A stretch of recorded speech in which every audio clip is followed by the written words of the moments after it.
지난 시간에는 구원의 복음을 저희가 들었습니다. 1장 17절에 복음에는 하나님의 의가 나타났다. 그래서 믿음으로 믿음에 이르게 한다. 그래서 오직 의는 믿음으로 말미암아 살리라. 이렇게 하나님의 의 구원의 복음을 말씀하셨습니다. 그리고 오늘 바울 사도는 바로 이어지는 18절에서 이 하나님의 의와 정반대가 되는 하나님의 진노를 말합니다. 이렇게 한 절 사이로 하나님의 의를 말씀하시고 바로 이어서 하나님의 진노를 지금 설명해 나가는 이 이유는 무엇인가? 그것은 무엇이냐면 하나님의 진노를 바로 알 때에 하나님의 의의 빛을 명확히 볼 수 있기 때문에 그렇습니다. 우리가 빛 가운데 환한 곳에 빛을 비추면 그 빛의 밝기가 그렇게 밝아 보이게 느껴지지 않습니다. 그런데 아주 캄캄한 흑암 가운데 있다가 갑자기 한 줄기 빛을 보게 되면 번쩍 눈이 뜨이고 그 빛이 얼마나 밝은가 하는 것을 알고 깨닫게 됩니다. 이 하나님의 의의 가치, 이 구원의 가치는 진노, 하나님의 진노의 어둠 속에서 더 잘 보이기 때문에 바울 사도가 오늘 18절부터 우리가 봉독한 32절까지 사람이 어떻게 죄를 지어서 하나님의 진노가 어떻게 극심하셨는가를 설명을 합니다. 여러분, 인간은 죄를 짓습니다. 그런데 하나님을 모르기 때문에 죄를 짓는 게 아니에요. 하나님을 알면서도 죄를 짓습니다. 그래서 오늘 본문 20절에 보면 창세로부터 그의 보이지 아니하는 것들, 곧 그의 영원하신 능력과 신성이 그가 만드신 만물에 분명히 보여 알려졌나니 그러므로 그들이 핑계하지 못할지니라. 이렇게 말씀하십니다. 그의 보이지 아니하는 능력과 신성, 하나님의 능력과 신성이 만드신 만물에 분명히 보여 알려진다고 말씀하시는 거예요. 그러니까 하나님을 다 알 수 있다는 것을 말씀하시는 거예요. 자연세계는 하나님의 존재를 선명하게 우리에게 나타내 줍니다. 그래서 모든 사람들이 알 수 있기 때문에 핑계할 수 없다고 얘기하는 거예요. 하나님을 부정하는 사람도 양심과 자연을 통해서 하나님의 존재를 알고 있습니다. 그런데 그 하나님을 영화롭게도 아니하고 감사하지도 않고 오히려 그 생각이 허망하여지고 미련한 마음이 어두워졌다고 21절에 말씀하십니다. 그렇게 어리석게 된 인간이 급기야 타락의 모든 모습들을 보이는데 그 중에서 가장 타락한 모습을 보이는 것이 하나님을 우상으로 바꾸는 것입니다. 하나님을 우상으로 바꾸는 인간의 죄악이 지금 나타나는 거예요. 여러분 23절에 보시면 사람들이 썩어지지 아니하는 하나님의 영광을 썩어질 사람과 새와 짐승과 기어다니는 동물 모양의 우상으로 바꿨다고 이렇게 말씀하십니다. 하나님을 바꿔버리는 거예요. 무엇으로? 피조물처럼 사람의 형상이라든가 동물이라든가 이런 것으로 바꿔버리는 시도입니다. 인간의 우매함이 그게 절정에 달하는 것이 나타난 것이 바로 이 우상 숭배인 거죠. 하나님이 있어야 할 자리, 하나님이 만물의 주인으로 있어야 될 그 자리에 하나님을 놓는 것이 아니고 하나님이 아닌 다른 것으로 바꿔치게 하는 거예요. 사람의 형상과 짐승의 형상들이죠. 여러분 이 말씀을 들을 때 우리는 고대에 있었던 신전들을 떠올릴 수 있습니다. 이집트에는 황금으로 만든 그러한 송아지 신을 만들었었고요. 바벨론에서는 고대 바벨론에서는 별을 섬기고 태양을 섬깁니다. 이 별을 섬기는 그 바벨론의 이 우상이 이슈타르라고 하는 것입니다. 그래서 그 여자의 모양을 하고 있죠. 그런데 여러분 놀라운 것은 무엇이냐면 이 이슈타르가 지금도 사람들에게 보여지고 있습니다. 깜짝 놀랄 일이죠. 여러분 지금 애니메이션이라고 하는 이것에 똑같은 이슈타라는 이름을 똑같이 씁니다. 한번 자세히 보세요. 지금 고대 바빌론에 있었던 이 우상의 형태가 지금 우리 게임이라든가 그다음에 그 애니메이션이라든가 이런 부분에 아이콘으로 이렇게 만들어져서 지금 똑같은 모양이에요. 이슈타르, 이름도 이슈타르라는 이름을 사용합니다. 이것뿐만이 아닙니다. 바벨론에 있었던 우상 숭배 중에 태양을 섬기는 우상, 태양 신을 형상화시킨 거예요. 이것을 사마시라고 합니다. 사마시. 여기 보시면 그 오른쪽에 커다랗게 이렇게 앉아 있죠. 근데 여러분 이 모습도 지금 우리 시대에 공공연하게 사마시란 이름으로 게임에 들어가 있고 애니메이션에 들어가 있습니다. 한번 비교를 한번 해드릴게요.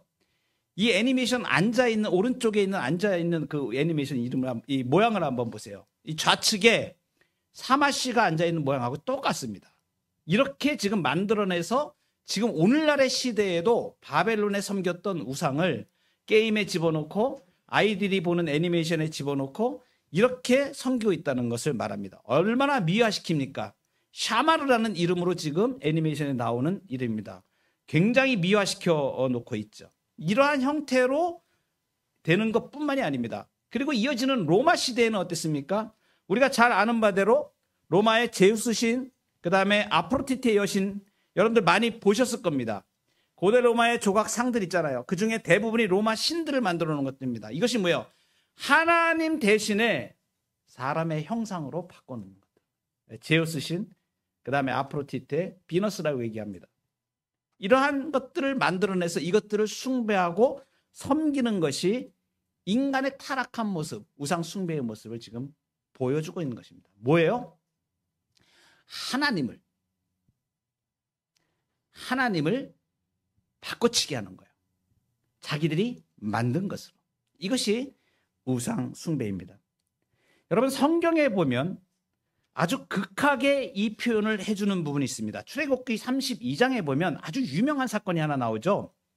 이스라엘 백성들이 이제 광야 생활을 하는 동안에 하나님이 시내산에서 그 백성과 언약을 맺는 언약식을 이제 하려고 합니다. 그 하는 과정에 모세를 그 이스라엘 백성들의 지도자 모세를 시내산 위로 불러 올리셔서 무엇을 하시냐면 하나님이 이제 하나님을 섬기는 말씀, 십계명과 거기에 준하는 모든 예배의 일들을 이제 가르쳐주는 일들을 하십니다.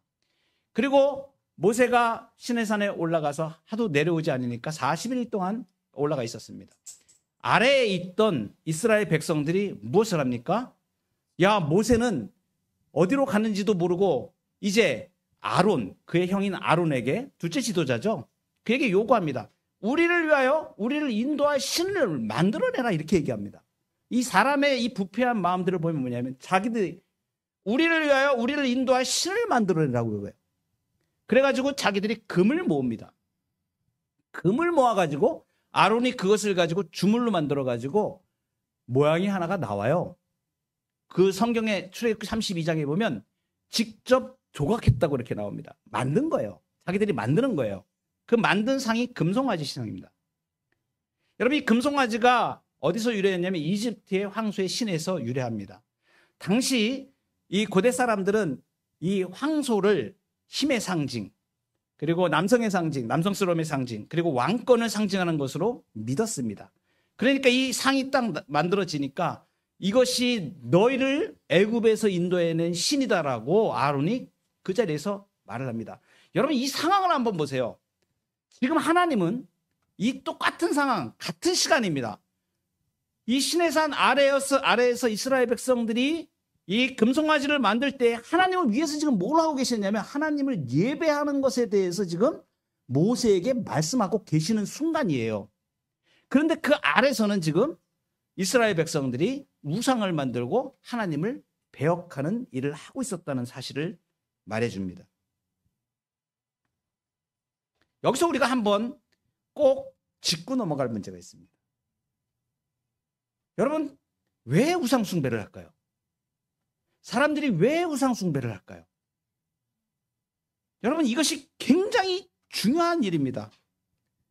사람들이 왜 우상 숭배를 할까?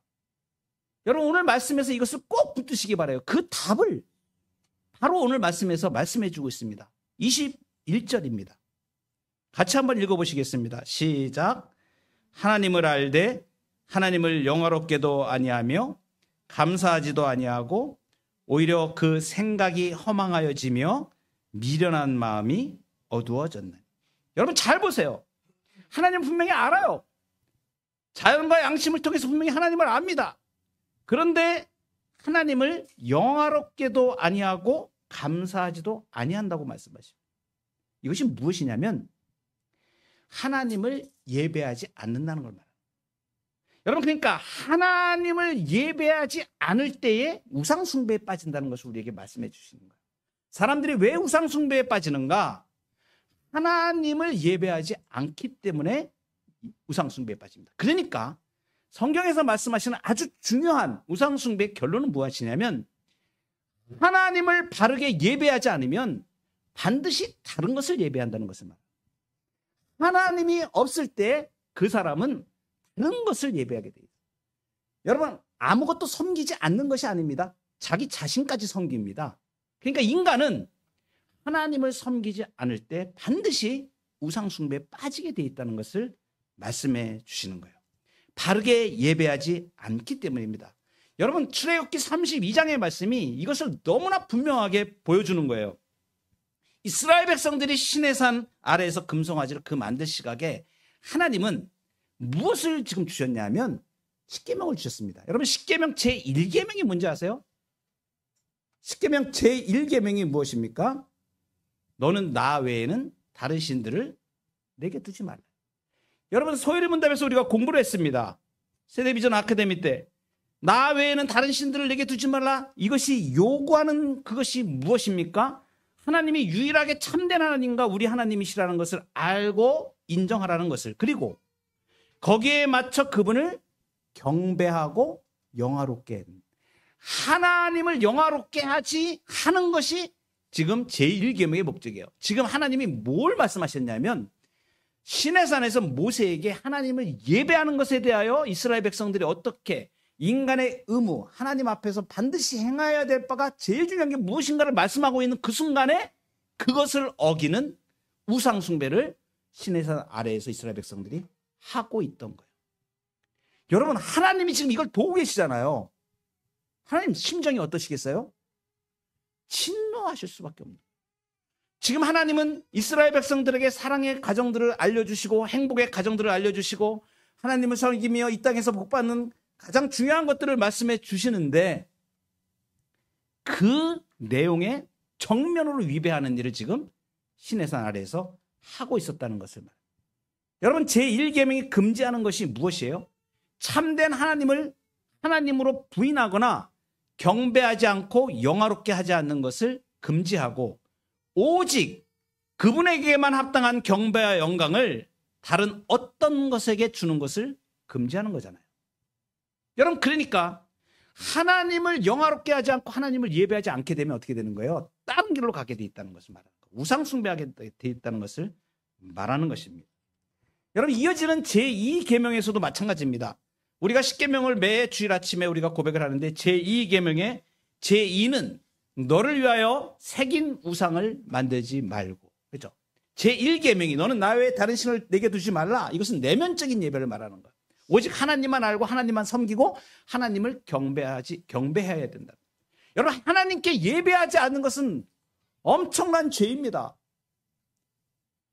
우리가 공적으로 정해진 주일날 주일 예배에 하나님 앞에 예배하지 않는 것은 여러분 인생에서 치명적인 죄인 거예요.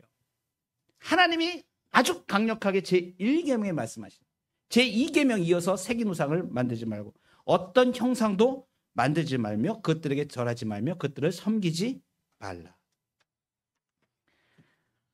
여러분 우리가 지금 우상 얘기하면 지금 앞에 나왔던 바벨론의 우상들이나 무슨 로마의 우리가 그 제우스 신이나 그런 거기에 절하거나 그러진 않습니다. 그렇지만 우리가 금송아지를 만들진 않아요. 그렇지만 여러분 어때요? 지금 그 금송아지가 시내산 광야에 있었던 그 금송아지뿐만이 아니고 오늘 우리의 삶에도 들어와 있다는 사실을 말하는 거예요. 무엇을 말하는 거예요? 하나님을 영화롭게 하지 않고 감사하지도 않고 예배하지 않는 것이 바로 우상 숭배라는 것을 말씀해 주십니다. 여러분, 이게 굉장히 중요한 말씀이에요. 여러분, 이것을 꼭 알아야 됩니다. 우리 인생에서 하나님을 영화롭게 하지 않고 하나님을 진정으로 예배하지 않으면 그것은 뭐예요? 우상 숭배라는 사실을 말하는 거예요. 하나님을 예배하는 것 대신에 다른 것들이 들어가게 돼 있다니까요. 그것이 우상 숭배입니다. 어떨 때는 돈 때문에, 먹고 사는 문제 때문에, 어떨 때는 직장 때문에, 어떤 때는 내가 추구하는 어떤 쾌락 때문에 하나님을 예배하지 않게 되면 그것이 어떤 이념이든 무엇이든 간에 하나님을 예배하는 것을 대신하는 것이더라면 여러분, 그건 우상 숭배가 되는 거예요. 여러분, 제가 이 말씀을 준비하면서 너무 요즘 안타까운 우리 성도님들의 상황들을 보게 됩니다. 주일날 어쩔 수 없이 주일날도 일을 해야 되는 분들이 계세요. 여러분, 그런데 기도하셔야 됩니다. 물론 그렇게 일을 하는 것이 하나님을 내가 섬기지 않고 내가 그 일을 하는 것이다, 이렇게 하시는 분은 없으리라고 저는 생각합니다. 그런데 그것이 누적되어지면 어떤 결과가 나타나게 되냐면 하나님이 멀어지게 됩니다. 그래서 여러분, 안타깝지만 우리가 주님의 은혜를 구하고 기도해야 돼요. 특별히 주일날 일하지 않아도 되는 경우에는 하나님의 예배에 집중해야 됩니다. 어쩔 수 없이 오늘날 현대 문화 가운데 제가 이 말씀을 설교를 준비하면서 많이 고민이 됐어요. 혹시 우리 성도님들 중에 주일날 일하시는 분들은 내가 그렇게 힘들게 지금 삶을 꾸려가고 있는데 하나님 이걸 알아주시지 않을까? 여러분, 그러나 우리는 제가 이런 말씀을 드리는 거예요. 힘들어요. 어렵습니다. 그런데 그것을 예수 그리스도의 은총으로 이겨낼 수 있어야 돼요. 내가 하나님을 잘 섬기고 하나님을 잘 예배할 수 있는 그런 환경으로 나를 이끌어 주세요. 기도하셔야 됩니다. 바꾸셔야 돼요. 그리고 물론 우리에게 삶에 주어진 어떤 삶의 형편 때문에 시간의 관계상 그렇게 못할 때가 있습니다. 그럼에도 불구하고 그러한 일들 외에 나머지 시간들과 나머지에는 정말 하나님을 예배의 우선자리로 놓는 지혜가 필요합니다. 여러분, 가능하면 주일날은 일하지 마십시오. 저는 말씀을 드려요. 제가 어렸을 때부터 신앙생활을 해서 주일을 이렇게 지켜왔습니다. 저도 어떨 때에는 직장의 일이나 무슨 일 때문에 굉장히 힘들 때가 있었어요. 그럴 때 자꾸 제가 이렇게 주일날 이렇게 빠지게 되고, 또 어떤 특별한 일이 있을 때는 하나님 이해해 주시겠지? 이렇게 생각하고 제가 그러한 일을 했던 적이 있습니다. 그런데 제가 지나오면서 느끼는 거예요. 지금까지 이제 신앙생활을 쭉 하면서 보니까 뭐냐면, 그것이 나의 삶을 든든히 세우는 게 아니라 오히려 힘들게 만들었구나. 왜 그러냐면요, 주일을 지키는 것, 하나님을 예배하는 것은 우리에게 의무적으로 주어진 게 아니에요. 여러분, 주일날 하나님과 안식하는 하늘의 평강과 은혜를 누리지 못하면 영혼이 쉴 틈이 없는 거예요. 세상에 치이는 거예요. 그래서 하나님이 주일날 일하지 말라고 간절하게 하나님을 예배하라고 말씀하신 이유가 있어요. 그것은 뭐냐면 하나님의 은혜의 생명이 바로 예배를 통해서 주시기 때문입니다. 그 예배를 즐거워하고 예배를 기뻐하고 다른 것보다 거기에 우선순위를 놓게 되면 하나님께서 어떤 길을 인도하시냐면 거기에 필요한 것들을, 다른 것들을 우리의 삶을 채우세요. 여러분, 이것이 믿음입니다. 믿음으로 그것을 이겨내셔야 돼요. 여러분, 이 말씀을 하나님이 증명을 하신 게 있어요. 뭐냐면 이스라엘 백성들이 광야에서 40년 동안 광야 생활할 때 안식일을 기억하여 지키라고 하시고 그 전날에 어떻게 하셨냐면 만나를 내려주시는데 그날 먹을 것까지 그 전날에 더블로 이미 공급을 하십니다. 먹고 사는 문제 걱정하지 말라는. 그러니까 하나님을 예배하고 하나님을 섬겨가는 일을 결정할 때에 삶의 문제는 하나님이 책임지시는 거예요. 저는 이 삶의 원리를 제 삶에서 얼마나 절실하게 경험했는지 모릅니다. 그래서 제가 여러분들께 말씀드리는 거예요. 여러분, 우리는 자꾸 어떤 쪽을 택하냐면 하나님이 기뻐하시는 쪽을 택하기보다는 내 환경과 형편을 우선하는 아주 못된 습성이 있습니다. 이것이 불신앙인 걸 우리가 잘 몰라요. 그리고 하나님을 예배하는 것을 소홀히 생각합니다. 여러분 두고 보세요. 정말로 하나님을 예배하는 자가 하나님 앞에서 얼마나 성공하는지를 여러분 삶에서 증명하실 수 있다니까요. 저의 삶에서 증명이 됐어요. 그렇게 하나님을 섬기고 하나님만 예배하고 하나님 우선 예배하고 그 하나님을 다른 우상으로 대체하지 않고 그 시간 정한 시간은 내가 하나님께 지키고 이렇게 나갈 때 하나님께서 나의 삶에 부어주시는 저의 삶뿐만이 아니고 우리의 가정에 우리 자녀들의 삶에 부어주시는 놀라운 복을 지금도 경험하고 있고 상상할 수 없는 복을 누렸어요. 여러분 이걸 믿으셔야 돼요. 여러분 그래서 지금 오늘날 우리 시대에 가장 중요한 문제는 뭐냐면 우상 숭배의 문제가 우리도 모르는 사이에 하나님을 대체하는 우리의 삶의 어떤 것들이 우선순위가 되어서 우리의 삶을 지배하고 있다는 사실. 이걸 바꾸셔야 돼요. 여러분 이거 바꾸지 않으면 죽습니다. 믿음의 사람은 이걸 지켜야 돼요. 다른 무엇보다도 우리가 선함을 좀 덜 하거나 우리가 좀 이 능력이 안 돼서 할 걸 잘 못하거나 그럴 수는 있어요. 그러나 여러분 예배는 하나님을 영화롭게 하고 하나님을 섬기는 예배는 우리 인생에서 죽더라도 사수해야 되는 것이에요. 왜냐하면 우리의 모든 것이 여기 달려있기 때문에 그렇습니다. 여러분 어떻게 하나님의 진노가 나타나요? 그렇게 우상을 숭배하고 하나님을 영화롭게 하지 않고 하나님을 예배하지 않는 자에게 우상 숭배하는 자에게 하나님이 진노하십니다. 오늘 성경 말씀에 진노에 대한 부분이 하나님의 진노라고 이렇게 나오잖아요. 이건 피할 수 없는 하나님의 진노예요. 여러분 그 출애굽기 아까 말씀드렸는데 32장에 이스라엘 백성들이 그 모세가 율법을 받는 순간에 시내산 아래에서 범죄할 때 그때 하나님 뭐라고 말씀하시는지 모세에게 말씀하십니다. 야, 내가 이놈들 다 진멸해 버릴 거야. 그 자리에서 말씀하셔요. 바로 그 대화하는 장면이 출애굽기 32장에 나와요. 그럼 어떻게 말씀하시냐면 뭐라고 말씀해요? 그 전까지는 이 이스라엘 백성들 내가 언약으로 내 백성 삼을 거야. 그래서 내 백성이라고 표현했었거든요. 근데 딱 금송아지를 만들어서 숭배하는 딱 그 순간에 야, 네 백성, 네가 애굽에서 이끌어낸 네 백성이 범죄했어. 이렇게 하나님이 자기 백성이라고 그러지 않으세요. 이게 뭐예요? 언약이 끊길 위기가 지금 된 거예요. 하나님이 내 백성은 아니 너 나 이제 관계없어 이렇게 끊어버리려고 그래요. 그러면서 뭐라 하면 야 모세야 내가 너로부터 다시 시작할게. 얘네들 다 쓸어버리고 내가 다시 너를 가지고 다시 시작할게. 그때 모세가 깜짝 놀라서 얘기합니다. 아니 하나님 그러면 아브라함과 이삭과 야곱에게 언약하신 그 언약의 하나님을 사람들이 뭐라 그러겠습니까? 하나님 절대 안 됩니다. 하나님 그렇게까지 말씀하셨다는 거예요. 야 닥쳐. 얼마나 분노하셨으면 이건 진멸시켜버리겠다 그랬습니다.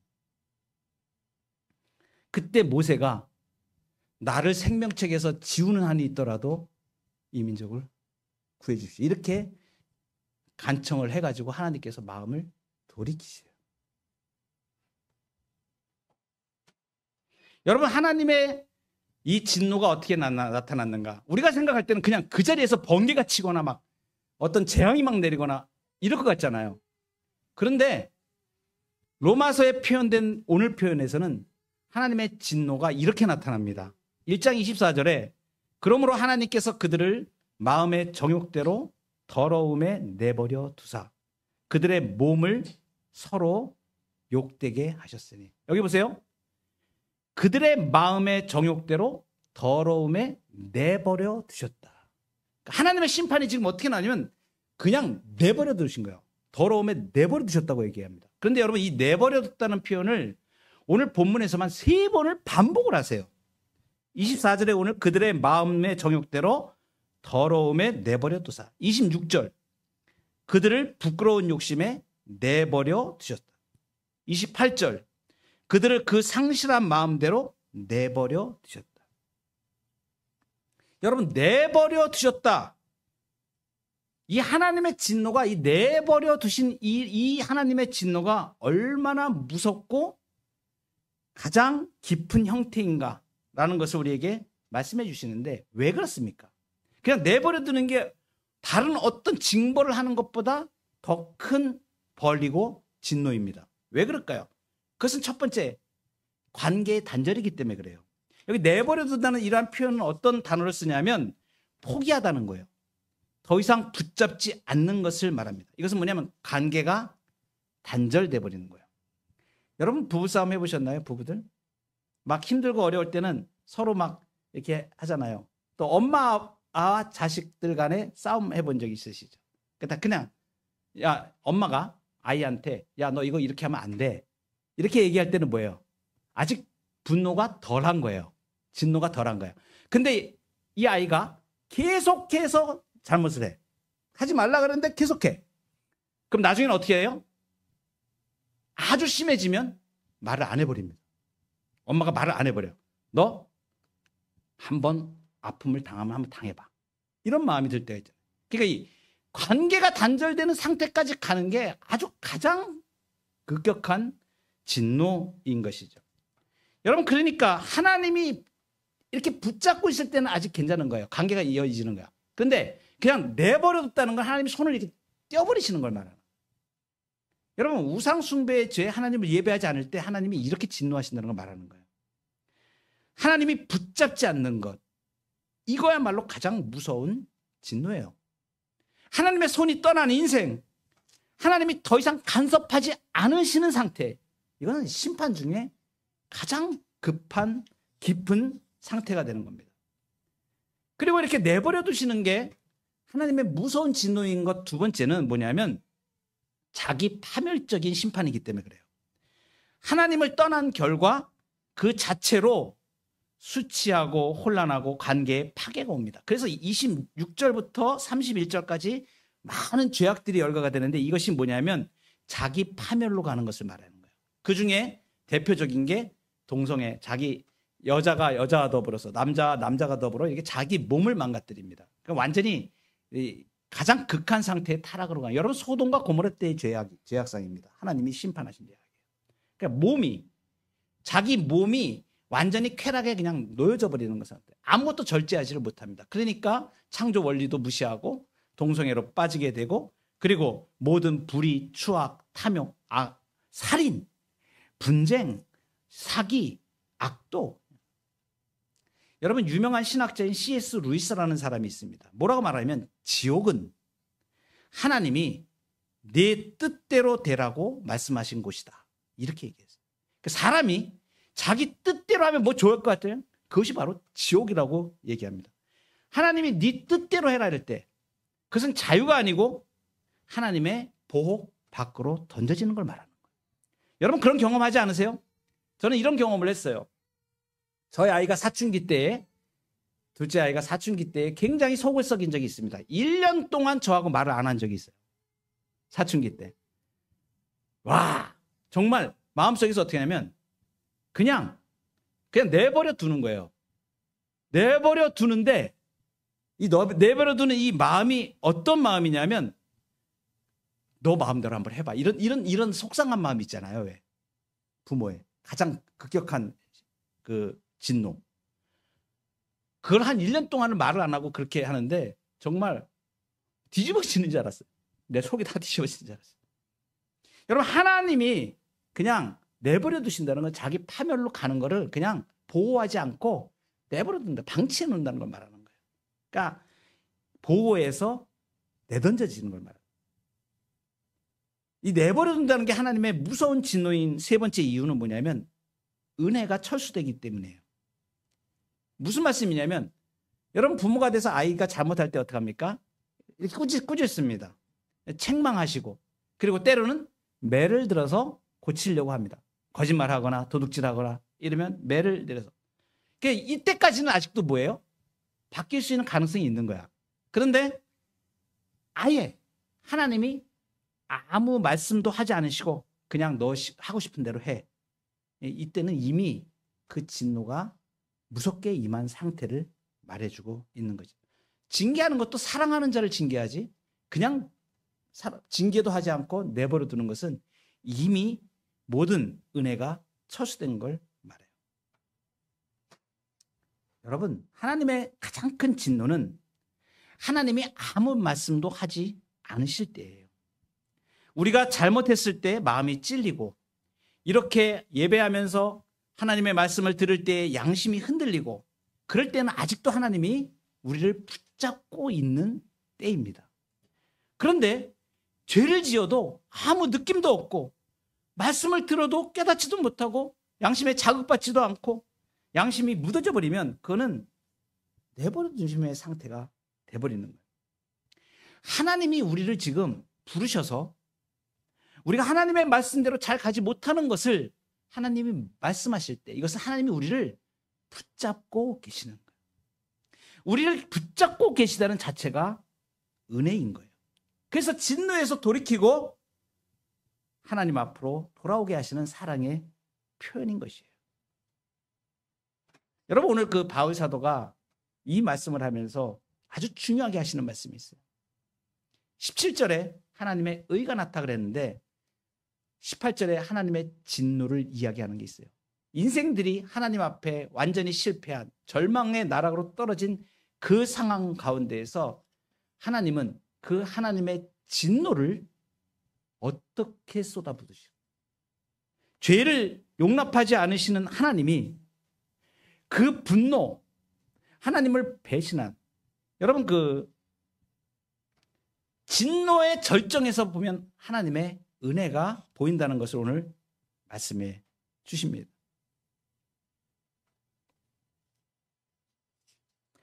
십계명 제2계명에 보면 너는 나 외에는 다른 신들을 내게 두지 마라. 1계명 이후에 너를 위하여 새긴 우상을 만들지 말고 그것들에게 절하지 말며 그것들을 섬기지 말라.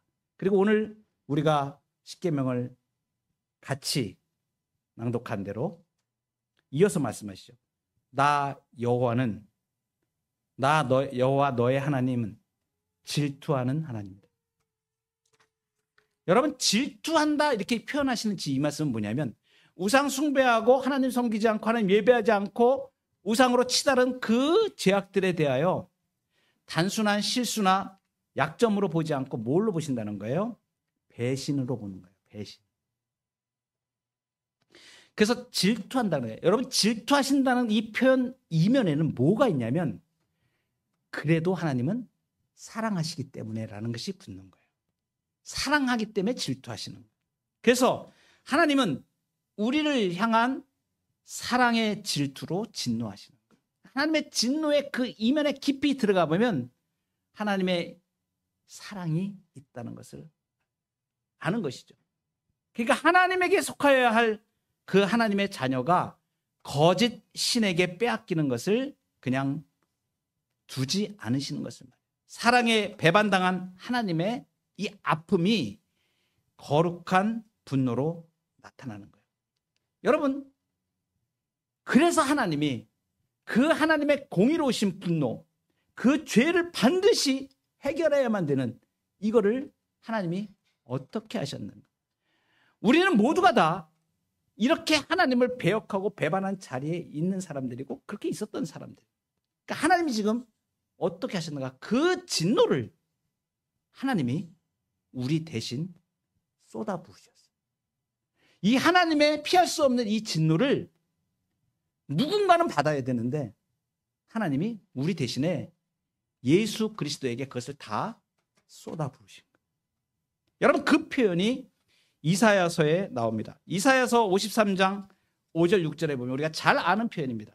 그가 찔림은 우리의 허물 때문이요 그가 상함은 우리의 죄악 때문이라. 그가 징계를 받음으로 우리는 평화를 누리고 그가 채찍에 맞음으로 우리는 나음을 받았도다. 우리는 다 양 같아서 그릇 행하여 각기 제 길로 갔거늘 여호와께서는 우리 모두의 죄악을 그에게 담당시키셨다. 하나님의 진노를 우리 대신에 예수 그리스도의 십자가에 쏟아부으십니다.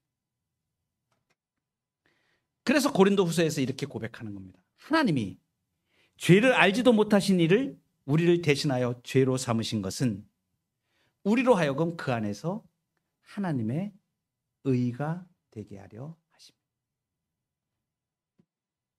피할 수 없는 이 하나님의 진노를 우리 대신에 예수 그리스도에게 쏟아부으셨다. 그래서 우리의 죄악의 심각한 걸 우리가 볼 때에 예수 그리스도에게 쏟아진 그 분노, 진노는 우리의 구원이 되고 우리의 의가 되었다는 이 감격과 기쁨으로 나아가게 됩니다.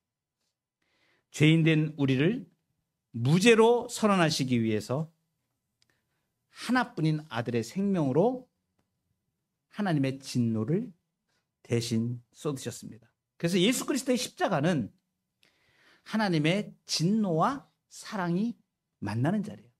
진노를 다 쏟으시고 그 사랑을 표현하신 거예요. 그래서 진노와 사랑이 만나는 것이 예수 그리스도의 십자가입니다.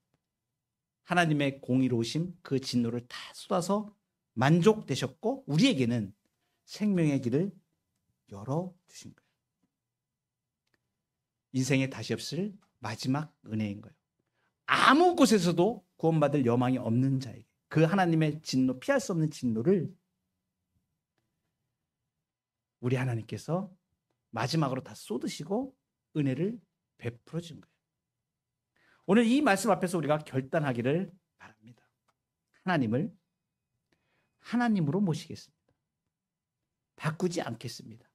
이제 영원한 진노에서 하나님이 베푸신 그 은혜 가운데로 나가겠습니다. 그래서 주일 예배에 나올 때 예수 그리스도를 의지하여 하나님이 나 같은 죄인도 이렇게 하나님을 배역한 정말 배은망덕한 자임에도 불구하고 예수 그리스도를 통하여 우리를 다시 불러주신다. 그 예수 그리스도를 의지하여 여러분의 삶에 평생토록 예배에 성공하고 하나님을 잘 섬겨가는 저와 여러분의 삶이 되기를 축복합니다. 기도하시겠습니다.